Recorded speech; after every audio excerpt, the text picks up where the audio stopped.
se retrouve pour une nouvelle vidéo et il va s'agir de mon bilan pour le mois de la fantaisie 2022 qui avait lieu pendant le mois de mai. Oui, encore une fois, on voit le retard que j'ai sur mes vidéos.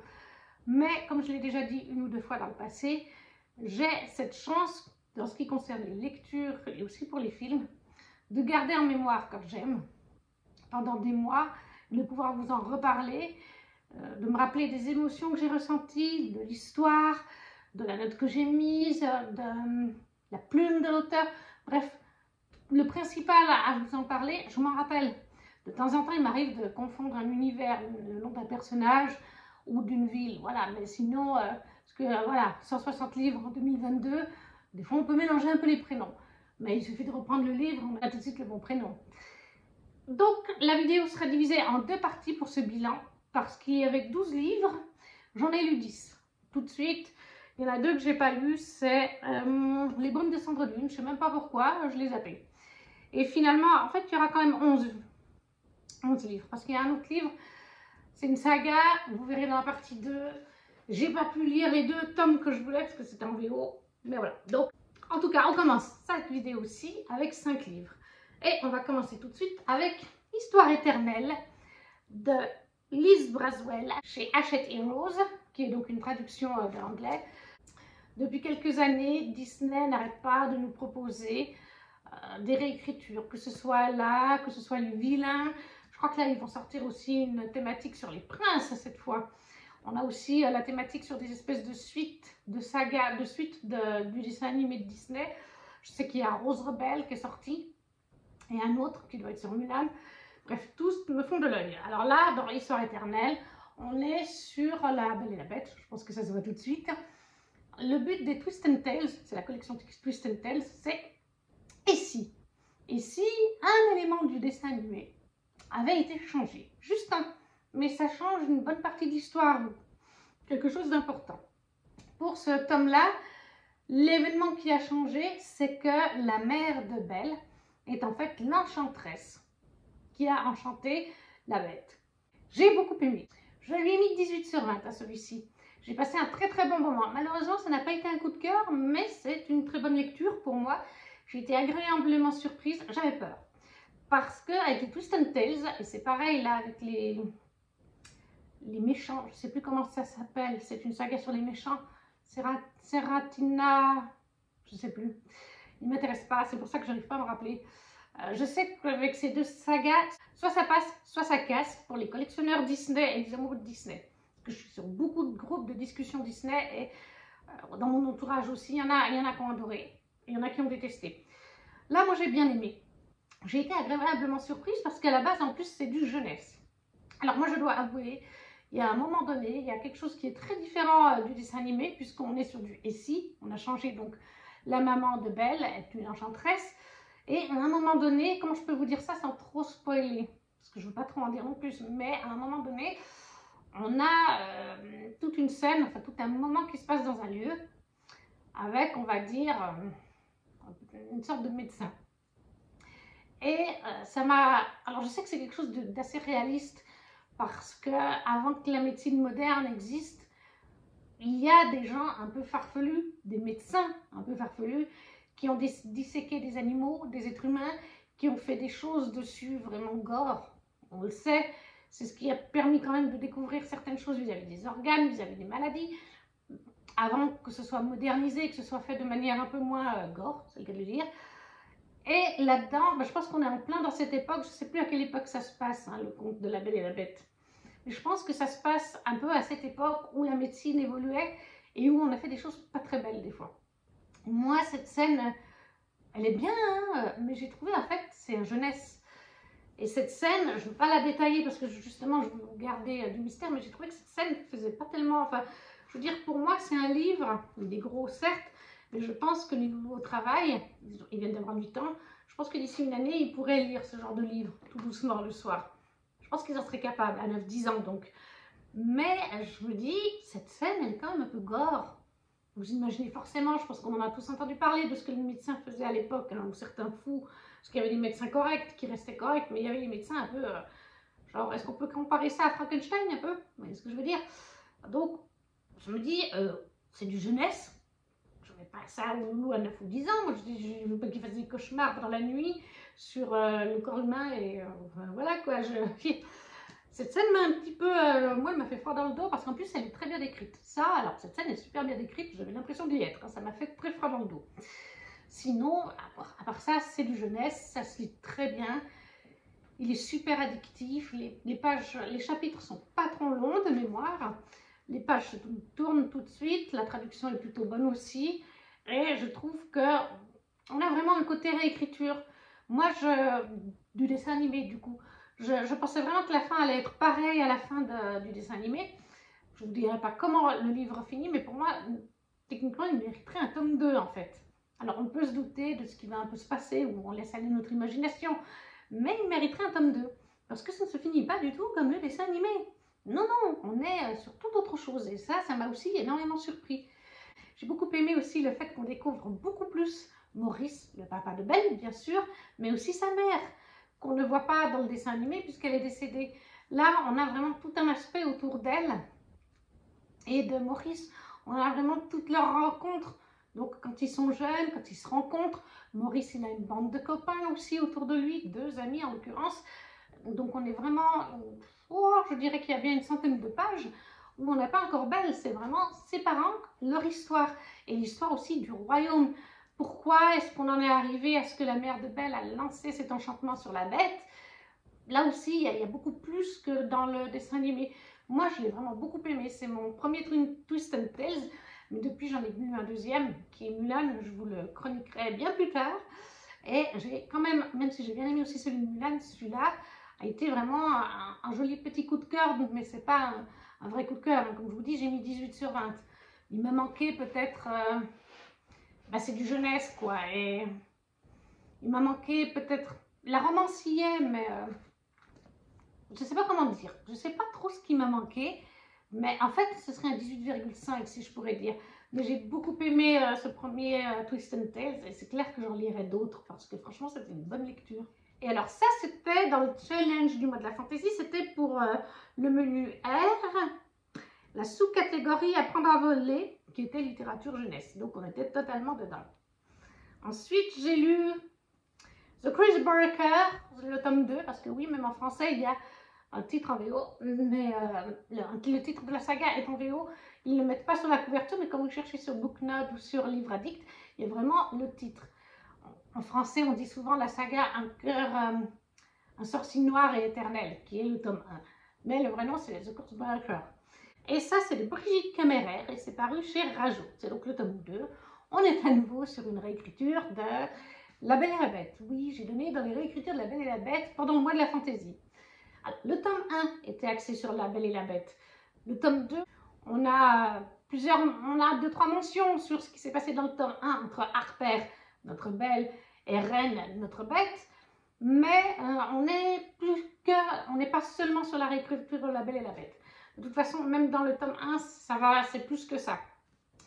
Pour vous résumer, le tome 1 et pas le tome 2, pour ne pas vous spoiler, on est donc sur une réécriture de La Belle et la Bête, comme je vous ai dit. Mais on est un petit peu dans notre monde et dans un monde fantastique, fantasy. C'est-à-dire que nos personnages Reine et son garde le plus fidèle Grey évoluent dans un royaume qui s'appelle Amberfall, qui est un monde parallèle au nôtre. On peut y passer par certaines magies. Grey peut y passer grâce à la magie de l'enchanteresse. Parce qu'elle a maudit la bête il y a des années. Pourquoi, comment, je vous laisse lire le livre. Et par contre, elle lui a laissé un échappatoire, Grey, son plus fidèle garde, et le seul qui reste dans son domaine. Alors, tout le royaume n'est pas touché par la malédiction, c'est juste le château et ses environs. Donc, tous ceux qui travaillaient là-bas ont fini par fuir ou ont été dévorés par la bête, parce que notre bête, là, se change vraiment en bête, il oublie qui il est. C'est-à-dire que la malédiction, il revit le mois identique chaque mois. Je ne sais plus quel mois de l'année c'est, peut-être le mois d'octobre. Je vous dis par exemple, on commence au 1er octobre, il est humain. Et plus on avance dans le mois, plus il devient une bête. Et quand le mois finit, il est totalement une bête. Et quand le mois finit, ça revient en arrière, le temps, en quelque sorte. Enfin, on recommence le mois d'octobre. Ils sont dans une loupe temporelle, ils recommencent le 1er octobre en étant un être humain. Et plus le mois avance, et plus il redevient une bête. Et malheureusement, quand il devient vraiment dans les dernières heures une vraie bête, il n'a plus conscience de qui il est. Il oublie, enfin, c'est pas qu'il oublie, parce que je crois qu'il se rappelle des meurtres, mais il est une bête sauvage. Il est toujours là, mais il est coincé dans cette bête sauvage, et du coup, ça lui arrive de tuer des gens. Et voilà, ça fait des années que c'est comme ça. Gray et lui sont dans cette loupe temporelle, mais pour en sortir, l'enchanteresse a accordé le fait que Gray peut passer dans notre monde, chercher des jeunes femmes, et si une jeune femme est bête, tombe amoureuse, donc reine, en un mois, la malédiction sera levée.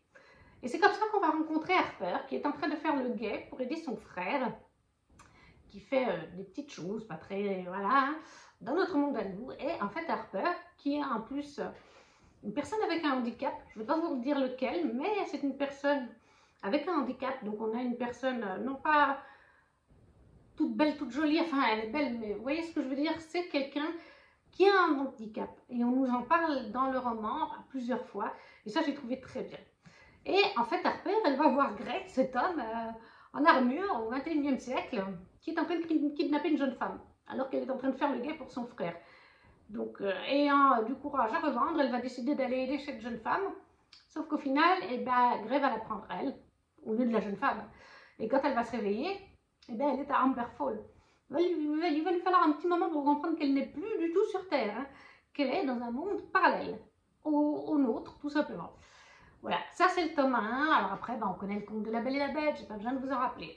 Là, on est dans le tome 2, parce que sur la fin du tome 1, on a la fin classique qu'on a dans le dessin animé, qu'on a dans le conte original, voilà. Sauf que là, on va plus loin. Il y a des événements qui se passent à la fin du tome 1, on a des révélations sur certains personnages, mais je ne peux pas vous dire lesquels sans vous spoiler. Et donc l'histoire continue, parce que l'enchanteresse n'est pas vaincue, la malédiction l'a été, mais l'enchanteresse n'est pas vaincue. Il y a des révélations qui nous font dire qu'il va se passer plein d'autres choses, et c'est en effet le cas dans ce tome 2. Alors, par contre, moi je vous le dis tout de suite dans ce tome 2, si vous vous attendez à continuer de suivre Reine, notre ex-bête, et Harper, notre belle, vous allez être déçus, parce que clairement, vous avez un chapitre au début du livre qui est de Harper, et le dernier chapitre qui est sur Reine, la bête, et c'est tout. Moi, je n'avais pas été prévenue, et les autres, parce qu'on l'avait fait en LC, non plus. Et ça nous a déstabilisés, parce qu'en fait, ce tome se base en fait sur Gray, qui est donc le fidèle garde, le seul qui restait dans le tome 1, au début du tome 1, à notre bête, Reine. Lui, plus un autre personnage issu d'un autre royaume, Liamara. Voilà, donc on a ces deux personnages-là et on est centré sur eux. Ils vont vivre toute une histoire qui est reliée à la Belle et la Bête, bien sûr, hein, à la malédiction, au royaume d'Amberfall, qui est le royaume de la Bête. Mais on ne nous avait pas prévenu que, vous voyez très peu, enfin on voit Reine et Harper, mais qu'on n'a pas beaucoup leur point de vue. Et comme à la base on est sur un conte de la Belle et la Bête, c'est vrai qu'on se dit, mais pourquoi on n'a pas leur point de vue? Pourquoi c'est que Liamara et Gray, pourquoi après, une fois passé ce truc, quand on s'y est fait, c'est toujours autant addictif. Moi, je lui ai mis, combien je lui ai mis? Je lui ai mis 18 sur 20. Je crois que le premier tome, j'avais peut-être mis 19 sur 20, justement, parce qu'on était sur vraiment le classique, La Belle et la Bête, modernisé, bien sûr, avec des éléments différents. Et que là, on est moins sur ce côté La Belle et la Bête. On suit d'autres personnages du royaume, on va dire ça comme ça, ou des royaumes, puisque il y a Mara, il y en a d'autres royaumes. Ça reste quand même très addictif, hein, parce qu'il y a des enjeux politiques entre deux royaumes. Clairement, par contre, on suit un peu Reine et Harper au travers de Gray et Liamara. Hein.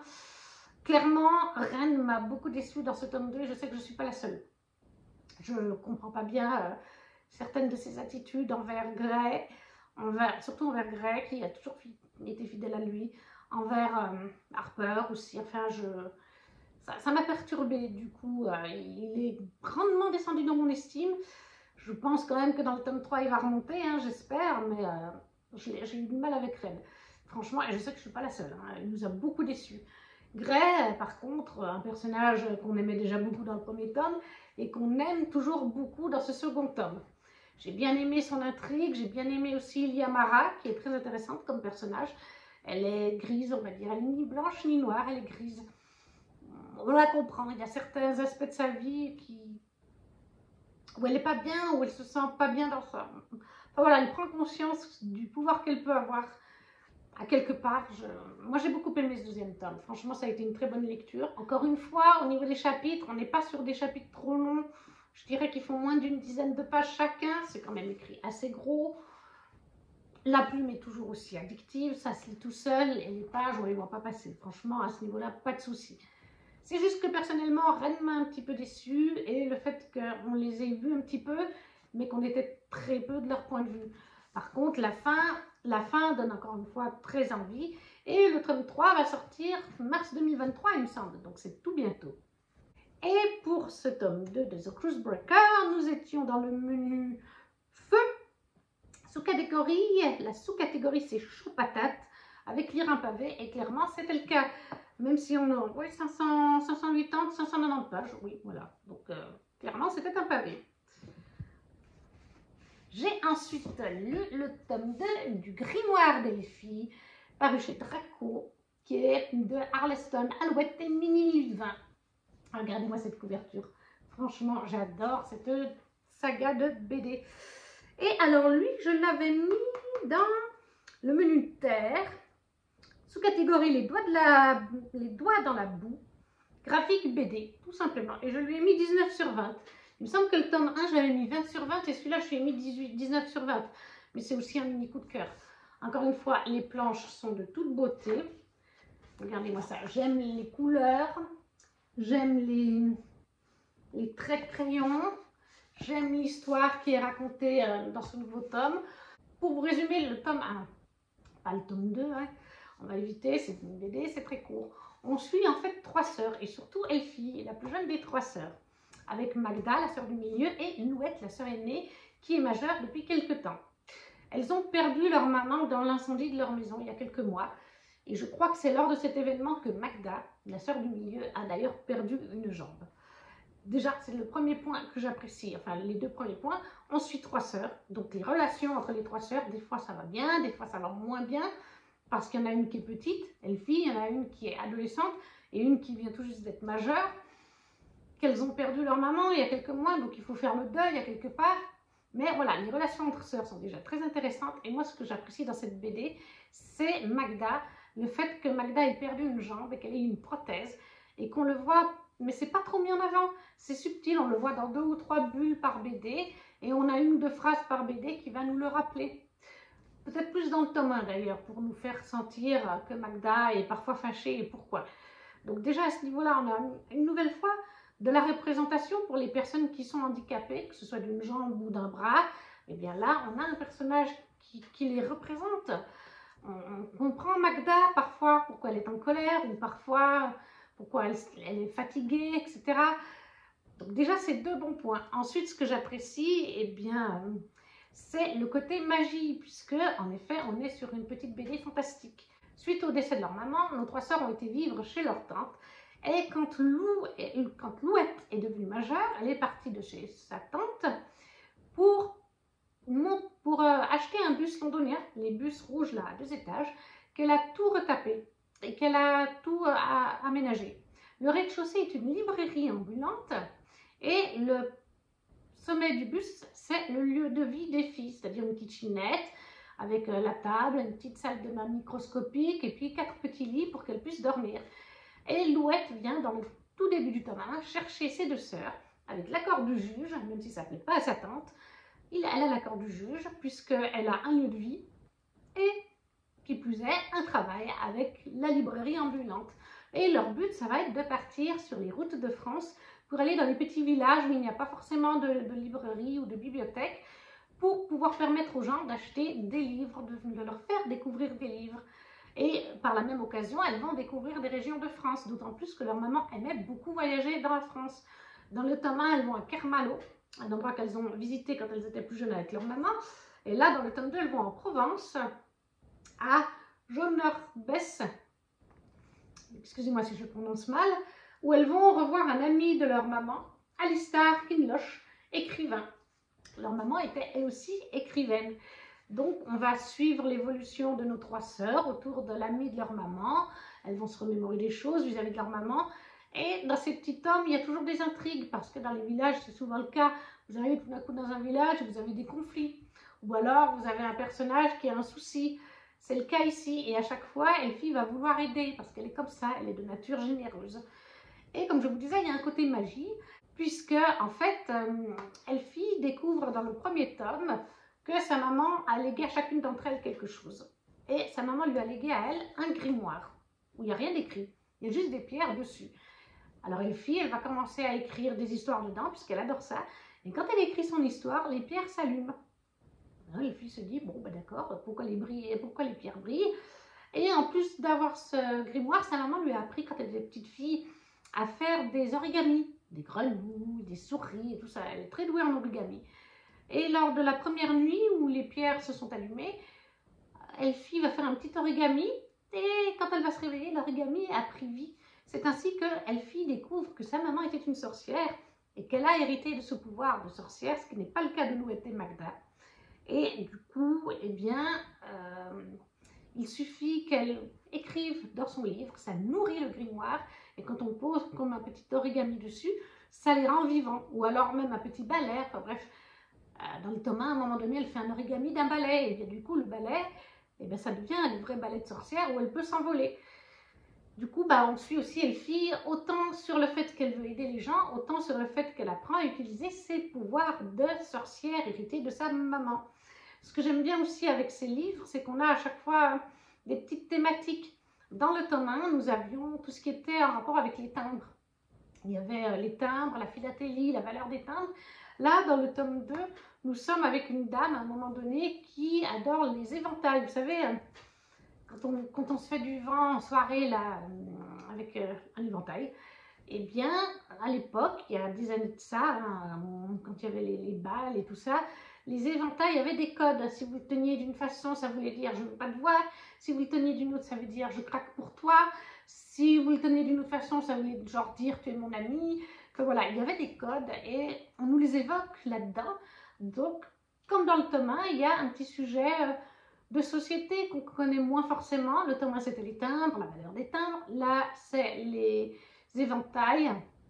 Et le tome 3, je ne sais pas, parce que je n'ai pas encore lu, mais on est en Alsace, donc je pense qu'on va aller sur les traditions alsaciennes de Noël. Encore une très bonne BD pour moi, 19 sur 20. Franchement, c'est une saga doudou à mettre entre toutes les mains, y compris entre celles des enfants. Moi, au travail, ils ont déjà lu le tome 1 et ils l'ont adoré. Ensuite, en avant-dernier et dernier, nous avons 2 tomes, 1 qui sont divisés en 2. La Guilde des Ombres d'Anatrice, paru chez Plume Blanche, le tome 1.1 et le tome 1.2. En fait, ça ne fait qu'un seul tome au final, mais ils sont divisés en 2 parce que c'est des briques de 500 pages. Donc chez Plume Blanche, ils ne veulent pas faire des trop gros livres, donc ça a été divisé. Parce que sinon, voilà, vous auriez eu 1000 pages à lire. Alors, je vais prendre le tome 1.1 pour commencer. Dans la Guilde des Ombres d'Anatrice, nous sommes dans un univers de fantasy complètement inventé. Je vous en parle depuis quelques mois dans les book hauls et dans les piles à lire. Je compare souvent Anatrice pour moi à Tolkien. Franchement, là j'ai lu les tomes 1.1, 1.2, 2.1 et 2.2. Et pour moi, vraiment, je la compare à Tolkien. Elle a mis une dizaine d'années à créer cet univers. Au début, je crois qu'elle était sur Wattpad même. Et puis, elle l'a peaufiné. Franchement, il est correct cet univers. Il y a de la profondeur. On sent qu'il y a du travail. Les personnages sont tous travaillés. L'histoire est travaillée. Les races sont travaillées. Dans ce tome 1, on est par moments... on remonte des fois le temps par des souvenirs. On nous explique d'anciennes guerres, d'anciens conflits ou d'anciennes alliances par certains personnages. Les personnages ne sont pas tout blancs ou tout noirs. Pratiquement tous les personnages là-dedans sont gris en fait, et c'est ça que j'adore. Il y a même un personnage qui fait souvent des choses pas cool. Et on se dit, mais pourquoi il fait ça? Pourquoi il est aussi sombre, aussi noir, aussi mesquin? Et tout d'un coup, à un moment donné, il va faire quelque chose dans le livre qui fait qu'on ne va plus le voir aussi sombre. On va se dire, bon ben voilà, il a fait un truc vraiment pas cool il y a quelques pages, et là, il fait un truc un peu mieux. Pour après, par derrière, refaire par exemple quelque chose de pas cool. Voilà, même le personnage le plus sombre, donc à des moments plus lumineux. Alors, je ne vais pas dire qu'il est dans la lumière complète, parce que clairement, c'est un personnage, vraiment, j'ai jamais vu un personnage aussi complexe que lui. Ce personnage-là, il est incroyable. Le travail qu'elle fournit dessus, mais il est incroyable. À côté de ça, alors c'est de la dark fantasy, hein. C'est de l'adulte, ça veut dire. C'est de l'adulte, vous avez un langage grossier, vous avez Summer, qui s'appelle Jonas, qui est complètement... alors lui, c'est le gros vulgaire, mais il me fait rire en fait. Il est vulgaire, mais il me fait rire. Vous avez de la vulgarité, vous avez du sexe, alors pas dans le tome 1.1, mais dans le tome 2, dans le tome 1.2, vous en aurez. Vous avez de la violence, car dans le tome 1.1, on suit Panama, qui va entrer dans une guilde d'assassins. Panama est une jeune fille qui a 10-11 ans, il me semble qu'elle a 11 ans, quand elle rentre dans la guilde des ombres. C'est une petite fille qui est en fait héritée d'un don, le don de mort. Je ne vous spoil pas, c'est dans la couverture, dans le résumé. Elle a le don de mort qui vient de la déesse de la mort en personne, car dans cet univers, vous avez plusieurs races, dont des dieux et des déesses, et vous avez la déesse de la mort et la déesse de la vie. Panama a hérité du don de mort de la déesse de la mort. Pourquoi, comment, ça, je vous laisserai voir. Et c'est une simple humaine. Normalement, les humains n'héritent pas de ce genre de dons. C'est les elfides et les elfes qui ont des dons. Et elle va être appelée à rejoindre la guilde des ombres parce qu'elle a perdu ses parents et qu'elle est en orphelinat. Et elle va tout de suite accepter l'offre de Kamar, qui est alias Faucheur, qui est le haut maître de la guilde des ombres, et de Géris, qui se fait appeler Fournaise, qui est l'un des deux seigneurs fondateurs de la guilde des ombres. Ils viennent chercher Panama, ils lui proposent de rejoindre la guilde et qu'elle accepte. C'est pour ça qu'il y a aussi beaucoup de violence, parce qu'on apprend dans cette guilde à assassiner des gens de 36 000 façons possibles. On leur apprend aussi l'anatomie humaine, il y a une scène très décrite avec l'anatomie humaine, les poisons, les venins, bref, sur ce côté-là, dans le tome 1.1, ça fait un petit peu penser au tome 1 de Nevernight. C'est vrai qu'on a des vibes un petit peu similaires sur le fait qu'on est dans une école d'assassins avec les façons d'assassiner. Pour moi, c'est vraiment un petit bijou. Comme je vous ai dit, l'univers est ultra détaillé, on sent le travail fourni, on est sur des siècles et des siècles d'univers, on est dans le présent, mais on remonte à des guerres qui ont eu des milliers d'années en arrière. On a plein de peuples, alors on a les humains, bien sûr, avec différents clans, peuples d'humains, tout simple. On a les elfides, on a les elfes, on a les dragons, on a les dryades qui sont des espèces de dieux, mais un petit peu en dessous des dieux. On a les dieux et déesses, tels que la déesse de la vie, la déesse de la mort. Qu'est-ce qu'on a d'autre? À un moment donné, on nous cite aussi une fée. Donc on a vraiment plein de créatures. Franchement, et plus on avance dans les tomes, plus il y en a. Là, dans le tome 2.2, on a à un moment donné des créatures de la mort. Donc, mais même dans le 1.1, en fait, à un moment donné, il y a des créatures dans la forêt qui protègent les elfes. Enfin, il y a vraiment plein de peuples, plein de créatures. Un petit peu à la manière de Tolkien, j'ai envie de vous dire. Donc, si vous aimez Tolkien, je pense que ça peut vous plaire. C'est une plume mature, c'est une plume addictive, c'est magnifiquement bien écrit. Comme je vous ai dit, les personnages sont tous intéressants, même ceux que j'aime pas. Par exemple, moi, je n'aime pas Belladone, mais elle est parfois touchante. En étant comme elle est, parfois, on est touché par son histoire. Il y a de l'humour grâce à Summer, grâce à d'autres personnages. Il y a des moments touchants entre Panama, son ami, avec aussi un nain. Ah, mais j'ai oublié, il y a aussi des nains. Alors, ils ne sont pas très présents pour l'instant, il n'y en a qu'un. Mais il y a aussi des nains dans ce récit. Il y a vraiment tout ce qu'il faut. Et il m'a juste manqué. J'ai mis 19 sur 20 pour le tome 1.1 parce qu'il m'a manqué un petit peu de romance et de olé olé, de spécie, de sexe. Ça arrive dans la partie 1.2. En vrai, c'est normal. Dans le tome 1.1, Panama commence, c'est une enfant. Elle a 11 ans. On finit le tome 1.1, elle a 16 ans, si je me rappelle bien. Donc là, elle commence déjà à être un peu plus femme. Mais c'est normal. On va pas... Ça fait quand même problématique que ce soit ce tome 1 et après le tome 1.2. Je sais qu'il y a des gens qui grincent un peu des dents vis-à-vis de la romance. Je ne vais pas trop vous en dire pour ne pas vous spoiler. Ça, c'est pour le tome 1.1 que j'ai mis du coup le 1.1. Je l'avais mis dans la catégorie, dans le menu terre, sous-catégorie Découvrons le monde avec école apprentissage. Ça allait totalement dedans.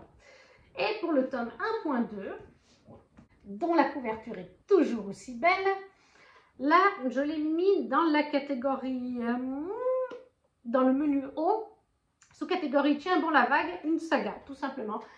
Et là, j'ai mis 20 sur 20. Et spoiler alert, de toute façon, je mets 20 sur 20 sur toute la suite de la saga. On continue. À la fin du 1.1, on prend vraiment tout de suite à la suite. Hein, parce que, comme je vous dis, c'est juste que les éditions Plume Blanche et l'autrice ont décidé de diviser en deux parties chaque tome, mais ça n'en fait qu'un. Donc, on reprend vraiment au même endroit. Dans ce tome 1.2, Panama vient d'avoir 16 ans. Je ne peux pas vous dire où est-ce qu'elle en est dans son apprentissage, sinon ça vous spoilerait. Mais le fait est que c'est une jeune femme, enfin ça commence à être une jeune femme, et dans ce tome 1.2, il y a de la romance, il y a des scènes spacey. Donc si vous n'aimez pas trop ça, bon, il y en a quelques-unes quand même, hein, c'est le tome où il y en a le plus, mais c'est pas ce qui va être central à l'histoire. Hein. On n'est pas comme avec Sarah J. Maas et le dernier Crescent City, enfin le Crescent City tome 2 ou Le sang et la cendre de Jennifer Larmont. Clairement, on n'est pas à ce niveau-là. Il y a 2-3 scènes, il y a quelques scènes, oui. Après, c'est vrai que pour certaines personnes, ça passe mal. Je peux comprendre pourquoi. C'est une relation amoureuse qui n'est pas saine. Je ne peux pas vous dire pourquoi, parce que sinon ça vous spoilerait. Et ni avec qui Panama est en relation, mais c'est vrai que c'est une relation pas saine. Le personnage en question, c'est le personnage le plus tordu de l'univers, qui est vraiment... c'est un personnage qu'on aime détester, comme je dis souvent, et je sais que je ne suis pas la seule, parce qu'il est tellement bien écrit, il a des côtés très noirs, et puis tout d'un coup, il va faire un petit truc pour Panama, qui va nous faire dire, il y a un petit peu... Tout n'est peut-être pas perdu à 100% pour lui. Et puis après, il refait quelque chose de très sombre. Mais c'est vrai que sa manière d'être en couple est très particulière, sa manière avec les relations sexuelles sont très particulières, et le consentement est parfois un petit peu limite. Surtout que Panama est encore jeune. Voilà, donc je comprends que ça peut gêner certaines personnes. Moi, ça ne m'a pas gêné. Moi, j'ai adoré. Ça montre aussi l'évolution de Panama dans ses relations tout court, plus amoureuses. L'intrigue continue de s'approfondir. La première partie, elle est très introductive, on rencontre les personnages, les choses se mettent un petit peu en place et elle continue à évoluer dans ce tome 1.2. On continue l'histoire, on continue à approfondir tout ça, on continue à se poser 1000 questions et alors à la fin du tome, on a certaines révélations, certaines choses que je n'avais pas vu venir. Je ne pensais pas que c'était ces personnages-là, je ne pensais pas que ça allait aller dans ce sens-là. J'étais trop surprise, agréablement surprise, c'est vraiment addictif au possible.